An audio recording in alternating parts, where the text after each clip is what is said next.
दोस्तों, आप सभी का स्वागत है स्लीपी क्लासेस के हमारे मेन स्टडी के आज के सेशन में। तो आज हम एथिक्स से जुड़ा हुआ एक क्वेश्चन सॉल्व करेंगे। क्वेश्चन कुछ इस तरह है। Emotional intelligence in public service is more crucial for managing internal organisational conflict than for external stakeholder engagement, critically discuss with example from public administrative scenario.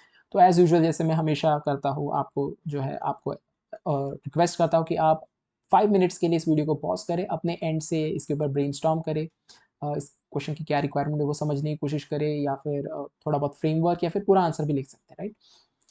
So I hope आपने इस activity को करा होगा। अगर नहीं करा है then let's discuss this question. तो क्वेश्चन जो है मैं फिर से एक बार रीड कर देता हूँ। Emotional intelligence in public service is more crucial for managing internal organizational conflict than for external stakeholder engagement, critically discuss with example from public administrative scenario। तो इस क्वेश्चन में अगर आप देखें, जब भी मैं कहता हूँ कि कोई क्वेश्चन है तो आप अपने मन में इसको एक बार अपने शब्दों में एक बार रीट्रेट कर दे, राइट, ताकि आपको इस क्वेश्चन का जिस्ट समझ में आए। कई बार हम पार्ट्स में क्वेश्चन सॉल्व करते हैं, बट जो उसका मेन आइडिया होता है उसको कई बार हम भूल जाते हैं, because we are solving it in parts, right. तो पार्ट्स में तो सॉल्व करना है, बट जो मेन आइडिया उसको पकड़ के रखना है, राइट। तो इस क्वेश्चन में ये कहा गया है कि जो इमोशनल इंटेलिजेंस, ये जो एबिलिटी है, राइट, ये इसका महत्व है दो एस्पेक्ट में। एक तरफ ये कहा गया कि जो आपके ऑर्गेनाइजेशन के अंदर जो कॉन्फ्लिक्ट होता है उसको मैनेज करने में, दूसरी तरफ ये कहा गया जो एक्सटर्नल एंगेजमेंट, यानी आपकी ऑर्गेनाइजेशन जब एंगेज करती है with citizens, with businesses, with civil society, with other institutions, right, तो उनसे एंगेजमेंट करने में भी इसका महत्व है। और ये कहा गया कि it has more, what we can say, it is more crucial, more important when it comes to resolving internal conflict, right, organization conflict, right, rather than external engagement। External engagement में महत्व है, बट ज्यादा महत्व है यहाँ पर ये बताया गया, राइट। अब इसको क्रिटिकली डिस्कस कहा गया है, राइट। तो डिस्कस करना है यानी आपको दोनों पक्ष बताने, क्रिटिकली यानी थोड़ा सा डेप्थ में जाके बताना है, राइट। इसके अलावा यहाँ पे ये भी कहा गया है कि आपको एग्जाम्पल्स देना है विद पब्लिक एडमिनिस्ट्रेटिव सिनारियो, यानी पब्लिक एडमिनिस्ट्रेशन के सिनारियोज के कुछ एग्जाम्पल्स देना, राइट। तो एग्जाम्पल्स हो सकते हैं, बहुत ही जनरल एग्जाम्पल हो सकते हैं, राइट, या फिर कोई एक करंट बेस्ड एग्जाम्पल भी हो सकता है। तो if you have a current based example, use it, if not then general example will also do, right। तो अब इस क्वेश्चन को कैसे सॉल्व करें। तो सबसे पहले इंट्रोडक्शन में आप कीवर्ड्स से स्टार्ट कर सकते हैं, राइट। कीवर्ड को जो है डिफाइन करते हैं। यहाँ पे इमोशनल इंटेलिजेंस एक कीवर्ड है, तो उससे स्टार्ट कर। दो डेफिनेशन है, एक गोलमैन की डेफिनेशन है, मेयर सैलोवी की डेफिनेशन है। तो अगर ये दोनों डेफिनेशन आपको इस्तेमाल नहीं करनी, अपनी खुद की डेफिनेशन इस्तेमाल करनी सिंपल लैंग्वेज में, that will also do, right. So emotional intelligence define कर दिया। इसके बाद आप अग्री करेंगे, हाँ, यहाँ पे आप बताएंगे कि जो इंटरनल ऑर्गेनाइजेशन के कॉन्फ्लिक्ट्स है उसको मैनेज करने में इसका महत्व है, वो उसके पॉइंट्स बताएंगे, राइट। एग्जाम्पल देंगे, एडमिनिस्ट्रेटिव सिनारियो से कोई एग्जाम्पल दे दीजिए, राइट। उसके बाद आप सेकेंड जो बॉडी में पार्ट होगा उसमें आप बताएंगे कि डेफिनेटली इंटरनल ऑर्गेनाइजेशन में ये हेल्प करता है, बट एक्सटर्नल एंगेजमेंट में भी इसका महत्व है, राइट। अब उसका एग्जाम्पल देंगे। कंक्लूजन बैलेंस्ड होगा, जहाँ पे आप बताएंगे कि दोनों तरफ की बात है, यहाँ पे होलिस्टिकली हमें देखना चाहिए। अदरवाइज हम अगर इमोशनल इंटेलिजेंस पे वर्क करते हैं और उसको एक ही पक्ष में इस्तेमाल करते हैं, right, then we will not be able to do justice to that particular idea of emotional intelligence, or we will not be able to develop it in its holistic sense, right। तो balanced view में आप इसको conclude कर सकते हैं, right. So let us start. सबसे पहले emotional intelligence को डिफाइन कर दें। होता है क्या इमोशनल इंटेलिजेंस, ये आपकी एबिलिटी होती है कि आप अपने अंदर की इमोशन से अवेयर होते हो, राइट। जैसे मैं अगर गुस्सा कर रहा हूँ तो I should know that I am angry, right, otherwise it will come out in ugly way, right. तो I am aware of my emotions, I am able to manage my emotions, उसको मैं कंट्रोल कर पाता हूँ, right. मैं दूसरों के अंदर के इमोशन को समझ पाता हूँ, वो क्या सोच रहा है वो भी समझ पाता हूँ, because I have empathy about, I have the ability of empathy also, right. इसके अलावा I am able to communicate that emotions, right, especially in terms of say our daily interaction as well as in terms of conflict। I am able to communicate, यानी यहाँ पे social skills भी आ जाते हैं, right. तो emotional intelligence as simple as that आप बता सकते हैं।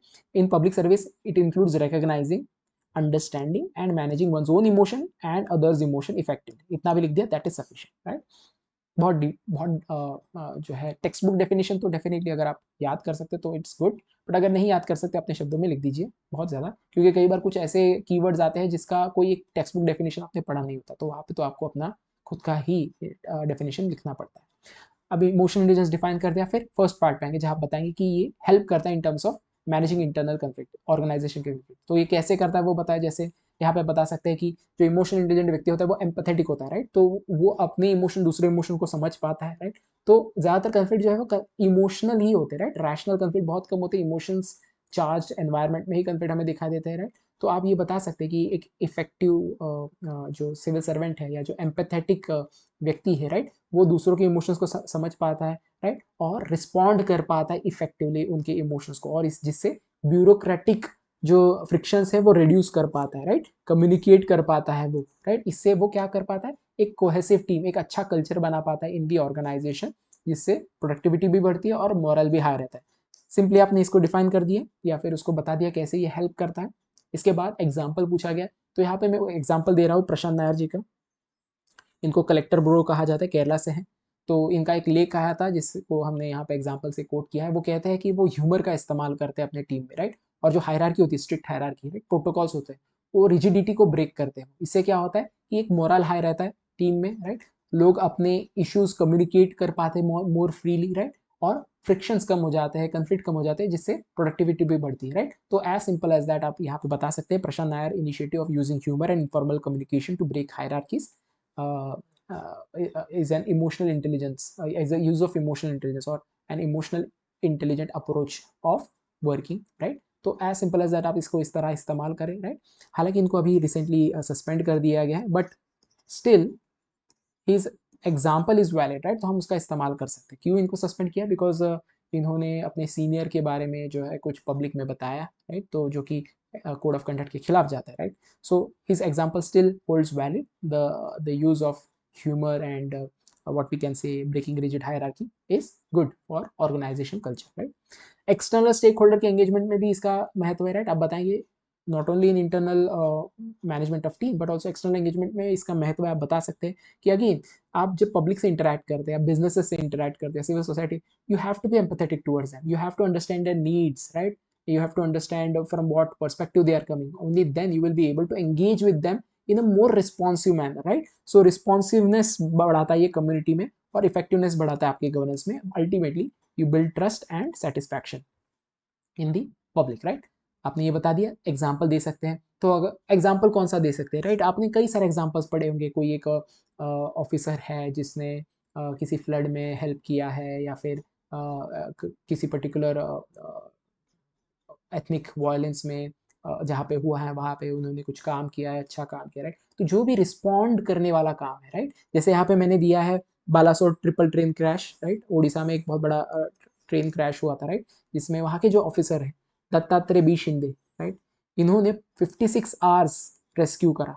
रेस्क्यू ऑपरेशन जो है उनका 56 आवर्स चला, जिसमें उन्होंने NDR, army, police, local volunteer, इन सभी से एंगेज किया। Now if we are engaging with these many departments, right, you have to have emotional intelligence, right, especially in a tense situation, right?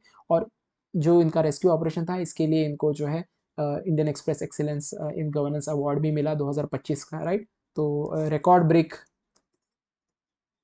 Rescue operation था, right.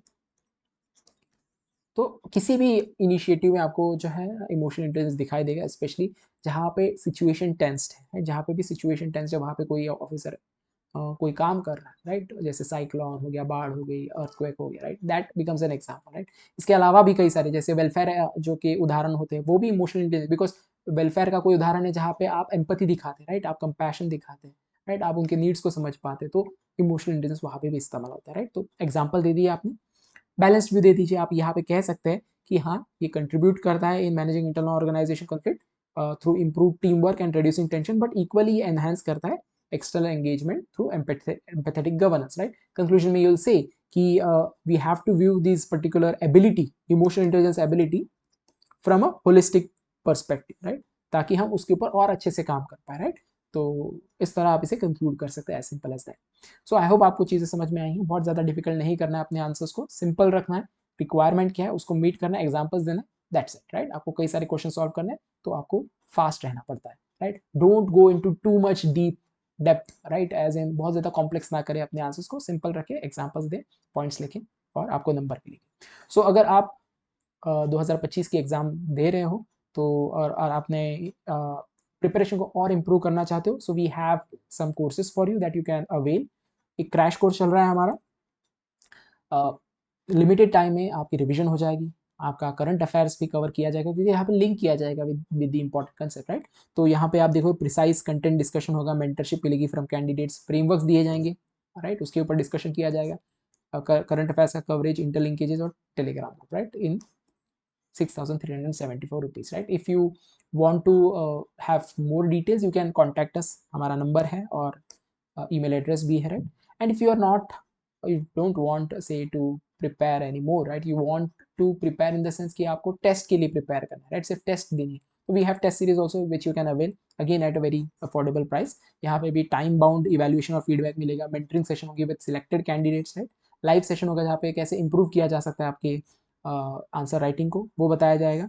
और model answers जो है वो आपके जो लेक्चरर है, टीचर्स है, वही बना रहे हैं, so you don't have to worry कि कितना ज़्यादा वो क्वालिटी होगा, क्वालिटी बेस्ट ही होगा, right? So you can avail this also. So that's it from today's session. Let's meet in the next session. Till then, thanks and bye.